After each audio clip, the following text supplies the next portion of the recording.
Welcome mates, I'm Bloodthirsty Lord, but you can call me Lordy, and today we're back on Paragon once again, and today is going to be one interesting video and one maybe different video than you usually expect.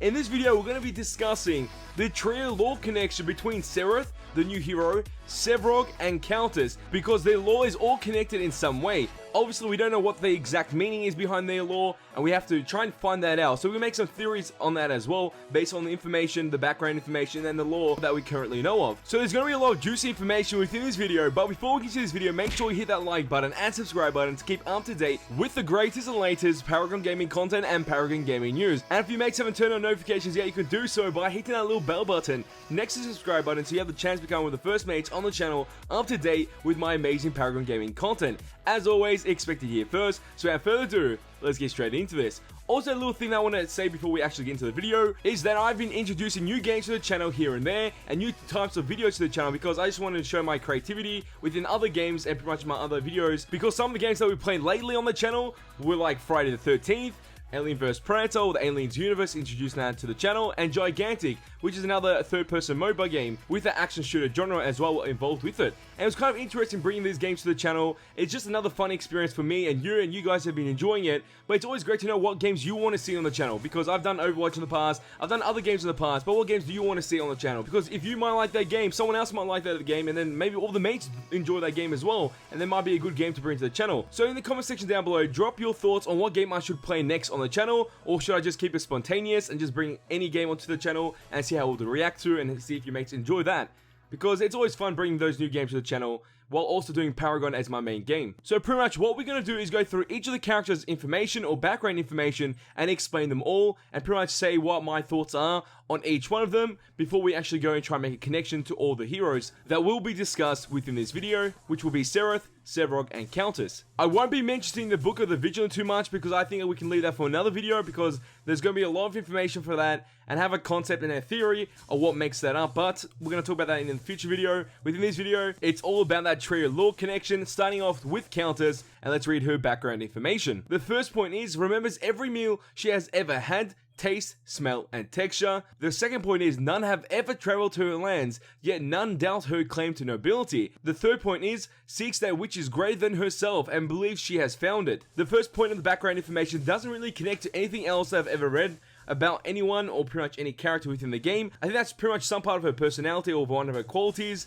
in some type of a way. But the second point is kind of interesting because none have ever traveled to her lands, yet none have doubted her claim to nobility. So pretty much she owns that land, but no one's ever been there. So SEVAROG and Serath have never been in contact with COUNTESS when she's been on that land. That is kind of interesting, or have never actually traveled to that land by themselves. And now the third one is maybe the most intriguing one, because she's seeking something that is greater than herself, and then she believes she has found it. What is that quality that she has found, and what is her need that she wanted before that was greater than what she was before, and then is what she found recently that made her great, or greater than before, if that makes any sense.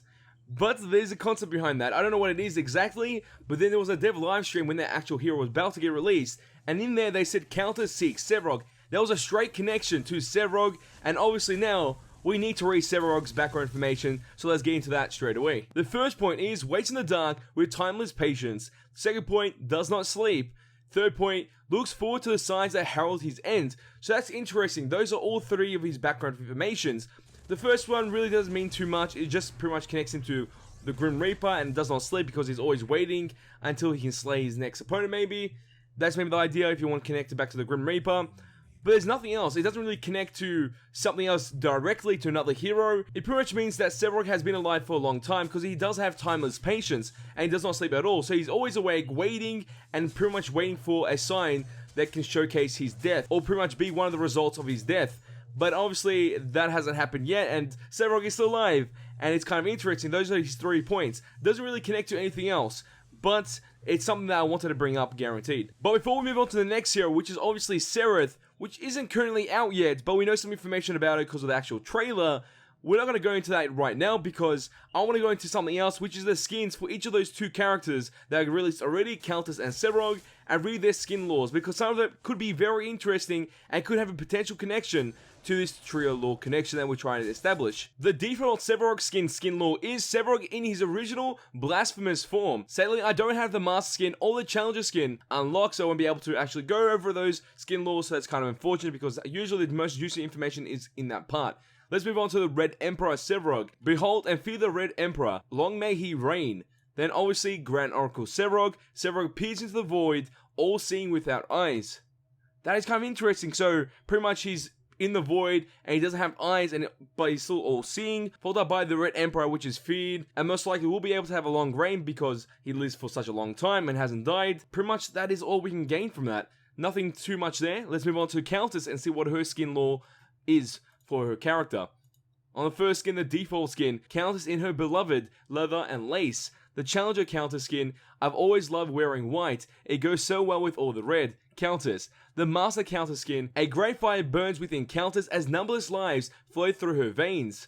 Kind of interesting there. The Red Hex Countess, the blood is spilled, the rites performed, there's no turning back. Golden Mask Countess, a fortune spent in embroidery, filigree, and gold leaf. No expense too great for a victim's last sight. Let's move on to the next skin, and that is Carnival Countess. Countess loves a masquerade, but if her amusement dies, the revelers follow. I think there is one thing that we should take into consideration from the skin lores of Countess, and that is her master skin, the numberless lives that flow through her veins. That could be another way for her to remember the people that she has slayed or destroyed in this universe of Agora. So she doesn't just remember the taste, the smell, the texture, she also maybe remembers the person that she has slayed as well. And now let's move on to the next hero, and that is Serath. Obviously we don't have the background information at this current moment, but we do have the trailer, and there's some lore drops within that trailer, and those are the lore drops that we're going to discuss within this video. The other lore drops within the background information and within the dev live stream in the future will be in another video, guaranteed. So within the Serath hero trailer that was released a couple days ago, maybe 2 or 3 days ago, it did mention the Book of the Vigilant foretold her for coming. So whatever is part of the contents of the Book of the Vigilant, it has quite a bit of knowledgeable information within the book, but also the book is able to tell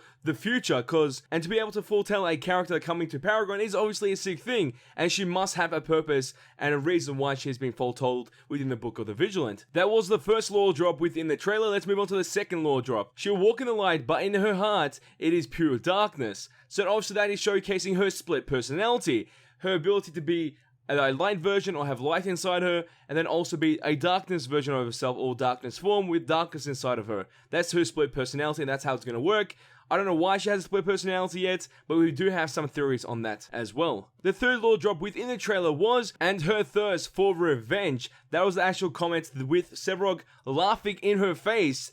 And this could be a form of disrespect in her, or could be something else, and we're going to explain that in the next part. But this was kind of interesting to bring this up as well, because obviously she has darkness inside of her for a reason, and most likely it could be for revenge, but we don't know that yet. We have some theories in the next part that we're going to explain, and we're going to explain those theories right now. So the first lore connection that we're going to make is between Countess and SEVAROG, which is obviously because Countess seeks SEVAROG. But there was also for another reason, most likely. She was looking something that was greater than herself, and then she found it, and that was SEVAROG. SEVAROG has immortality, and I'm guessing Countess doesn't have that quality as well. So she's seeking that quality from SEVAROG, most likely became a follower of SEVAROG, or is trying to somehow gain that quality of SEVAROG. At this current moment, there's not much information on how she's going to gain that. But she does have numberless lives through her veins to keep the great burning fire within her body. Most likely that's maybe the way she's keeping herself alive until the time comes when she's able to be immortal as well. Then I thought maybe Countess and Serath are maybe potentially sisters. But I don't think that's going to happen due to the fact that no one else has traveled to the same land that Countess came from. So if she grew up there, and if no one else was there, most likely she never had a sister. So Serath and Countess being sisters is not a potential theory. But the idea keeps going through her mind, because in the last scene between Serath and SEVAROG, she does say her thirst for revenge. Is this some type of personal vendetta that she's trying to go on? Or is she trying to avenge someone that died or has been affected by SEVAROG? Because that could be another potential theory there. And maybe could say that Countess and Serath are still sisters, but they both grew up in different places. But one of those sisters, aka Countess, was taken by SEVAROG and raised by SEVAROG. Could be a potential theory there. But the problem with that theory is that Countess was seeking SEVAROG. so that's kind of an interesting part to bring into it. Then also at the very end, when she does say her thirst for revenge, Sevarog laughs on her face. This could be a sign, or one of the signs that he asked for, that can be potentially his time to die, but that doesn't make sense because the character is still playable within Paragon, so I'm guessing that's not the idea they're trying to go for. Instead, Sevarog is laughing in her face because the revenge that she wants is most likely not going to happen at all. Or maybe Sevarog affected the character Serath in some way, which caused a split personality between her angel form, aka being light, and her fallen angel form of darkness. Maybe that could be another interesting factor to bring into the theory as well. And within the actual trailer, you do see Serath and Countess interact.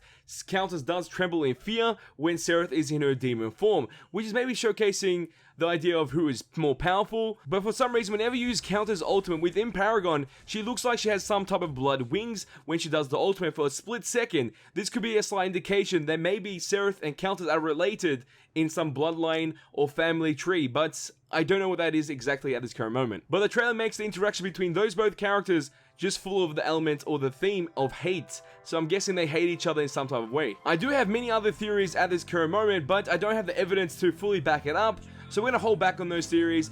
But mates, as always, I want to know your thoughts about this video. What do you think about this video? Do you want to see more videos like this? Want to explain more in depth about the Paragon lore and try to do connections between multiple characters at once? And what are your theories about this trio connection that we did establish? Leave your thoughts and your opinions in the comment section down below. So mates, if you did enjoy this video, show your support, smash that like button. Let's try to get 250 likes on this video. If you mates want to see more Paragon gaming content and Paragon gaming news, all you have to do is share this with your friends, hit the subscribe button, and become a mate today. And that's all for this video. Oh, time to go, but don't you worry, we're back very soon. Hey Dads boys, because you ain't seen nothing yet. I honestly can't wait for the Paragon team and the Epic Games team to drop all the lore for this game so we can see my predictions and theories end up being right. Saying that it feels right.